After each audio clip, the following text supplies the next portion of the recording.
Opo anja'a, in kasroh yang benar fathah, anja'a, bahwasanya datang siapa orang, datang ke tanah Arafah ba'da tulu'il fajr, setelah terbitnya subuh. Gak cukup, gak ada gunanya, gak sah. Wa ayaj'aluha, dan menjadikan siapa orang yang terlambat tadi, pada ihram hajinya, yang mulanya niat untuk ibadah haji, umrotan, pada umroh, langsung jadi umroh, diganti dengan jadi umroh. Wa alaihi, dan wajib atas dia orang, al-hajju, ibadah haji, min qabilin, dari tahun depan, dari tahun depannya.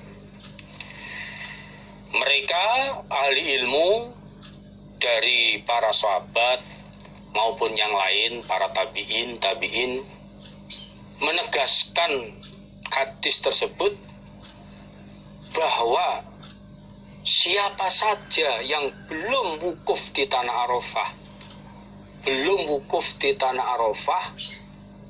sebelum terbitnya fajar subuh, sebelum subuh dia belum nyampe di tanah Arafah, maka berarti hajinya orang itu sudah terlambat. Artinya hajinya orang itu sudah tidak sah.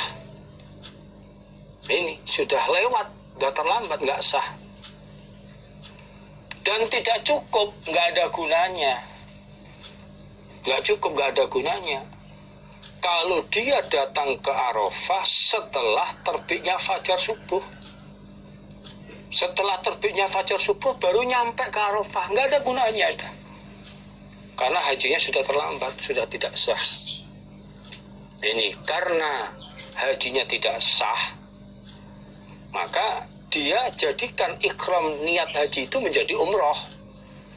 Ikramnya yang awalnya untuk haji, berhubung terlambat, maka diniatkan untuk ikram, bukan haji lagi, karena nggak menjumpai Arafah. Namun walaupun dia terlambat, ya tetap prakteknya ya sebagaimana orang ikut haji, lanjut. Nah ini, lanjutkan hajinya walaupun hajinya tidak sah. Ini. Jadi karena hajinya sudah tidak sah, maka haji itu jadi umroh, dijadikan niat hajinya menjadi umroh. Nah ini, walaupun hajinya batal, tetap orang yang niat haji batal itu melanjutkan sebagaimana orang ibadah haji. Jadi tetap ke Musdalifah, lanjut ke Mina. Nah ini, dan dia pada tahun depan tetap punya kewajiban ibadah haji kalau dia memang belum ibadah haji, dan haji yang pertama ini. Dan memang pada waktu itu saat Nabi praktek ibadah haji ini ya haji yang pertama.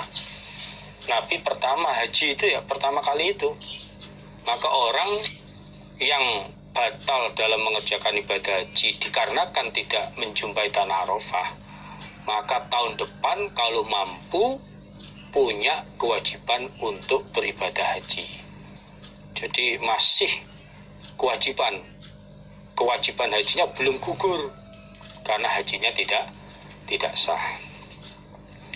Wa qad rawa, dan sungguh meriwayatkan sopal imam ahli hadis, yaitu Ahmad, wa ahlus sunan, dan ahli beberapa sunnah, himpunan hadis, bi isnadin, dengan isnad sohikin yang soheh, anis Sauri, an Bukair, an Atok, an Abdurrahman bin Ya'mur ad-Diliyi, qala, berkata siapa Abdurrahman, Sami itu mendengar aku Rasulullah pada utusan Allah Sallallahu Alaihi Wasallam, yaqulu, bersabda siapa Nabi, al-hajju arafatun, haji iku arafatun, tanah Arafah. Salasan 3 kali. Jadi sampai Nabi mengulang sabdanya itu 3 kali. Menunjukkan sabda yang penting harus diperhatikan, bahwa sah dan tidaknya ibadah haji itu ya datang ke tanah Arafah. Tanah Arafah pada malam tanggal 10 Zulhijjah. Ini maksimalnya. Kalau sunnahnya ya siang, waktu tergelincirnya matahari tanggal 9 Zulhijjah. Faman maka barang siapa iku adroka, menjumpai siapa orang datang Arafata pada tanah Arafah, qabla ayat lu'ah, sebelum bahwasanya terbit opal fajar tanggal 10 Zulhijjah, fajar subuh. Faqad adroka, maka sungguh menjumpai siapa orang. Artinya faqad adrokal hajjah, sah hajinya.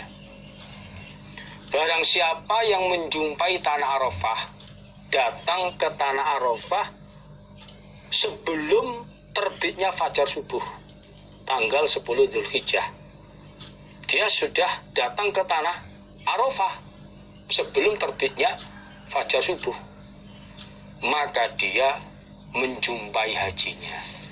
Hajinya sah. Namun pada malam itu juga sebelum terbitnya fajar, segera bergegas meninggalkan Arafah untuk menuju tanah Musdalifah. Nah, ini segera meninggalkannya. Maka ini harus diperhatikan, harus hati-hati. Ini banyaknya biaya, belum waktu, dan lain sebagainya. Tanah Arafah ini jangan sampai terlewatkan, karena sah dan tidaknya orang yang mengerjakan ibadah haji harus datang ke tanah Arafah. Hadatsana Umar ibnu Hafs bercerita pada kaminya Imam Muslim, sopo Umar ibnu Hafs ibnu Giyas, hadatsana Abi an Ja'far, hadatsani bercerita padaku sopo Abi bapakku, an Jabir fi hadisi, dalam hadisnya Jabir. Zalika demikian hadis, anna Rasulullah sallallahu alaihi wasallam qala, bersabda siapa Nabi, nakhartu menyembelih hadiah dam atau korban, hauna di sini Mina. Pada waktu itu ya di dekat kemahnya Nabi. Namun wa Mina, sedangkan Mina kulluha, semua wilayah Mina, iku manharun, tempat menyembelih. Maka fanharu, maka menyembelihlah kalian fi rikhalikum, di dalam tempat kalian, artinya di kemah kalian di Mina. Wa waqaftu, dan wukuf aku, hauna di sini, artinya di tanah Arafah, tepatnya di bawah Jabal Rahmah. Namun wa Arafatu, adapun Arafah, kulluha, semuanya tanah Arafah, wilayah Arafah, iku mauqifun, tempat wukuf, tidak harus di Jabal Rahmah. Wa waqaftu, dan wukuf aku, artinya bermalam aku, hauna di sini tanah Musdalifah. Pada waktu itu Nabi tepatnya di Mas'aril Haram. Namun wa jam'un, adapun tanah jam'un, artinya Musdalifah, kulluha, semuanya tanah Musdalifah, iku mauqifun, tempat wukuf. Jadi Jabir menceritakan hadisnya dari Nabi Shallallahu Alaihi Wasallam, bahwa Nabi Shallallahu Alaihi Wasallam, Nabi Rasulullah Shallallahu Alaihi Wasallam, beliau bersabda, saya menyembelih hadiah atau menyembelih korban di sini, di tanah Mina, di dekat kemahnya Nabi pada tanggal 10 Zulhijjah. Namun perlu diketahui, seluruh wilayah Mina adalah tempat menyembelih. Maka kalian silahkan menyembelih di tempat-tempat kalian, di tenda kalian yang masing-masing. Tidak harus seperti saya, artinya menyembelih di dekat kemah saya, enggak. Ini, yang penting menyembelihnya tetap di wilayah Tanah Mina, silakan. Di tendanya masing-masing. Dan saya wukuf di sini, di Tanah Arafah. Yaitu tepatnya di Jabal Rahmah. Saya wukufnya di sini. Namun ketahuilah seluruh wilayah Arafah, daerah Arafah itu tempat wukuf. Artinya di dalam wukuf tidak harus di Jabal Rahmahnya sebagaimana Nabi. Ya, kalau semuanya di situ ya nggak muat tempatnya. Tidak harus di Jabal Rahmah sebagaimana Nabi. Yang penting masih ada di daerah wilayah Arafah, silakan. Yang penting masih berada di wilayah Arafah. Dan saya juga wukuf di sini, artinya bermalam di sini, di Tanah Musdalifah. Tepatnya pada waktu itu Nabi di Mas'aril Haramnya, dekat masjidnya itu, di Mas'aril Haram. Nah ini. Namun seluruh Tanah Musdalifah itu tempat bermalam, tempat wukuf hanya bermalam pada malam tanggal 10 Zulhijjah sehabis dari Arafah. Biasanya masuk ke waktu Isya sehingga mengerjakan jamak qashar takhir. Maghrib Isya di waktu Isya. Di Tanah Musdalifah pada malam itu ada istirahat bermalam di Musdalifah. Tidak harus di tempat Nabi istirahat. Jadi pokoknya masih wilayah Tanah Musdalifah, berarti disitulah tempat untuk bermalam.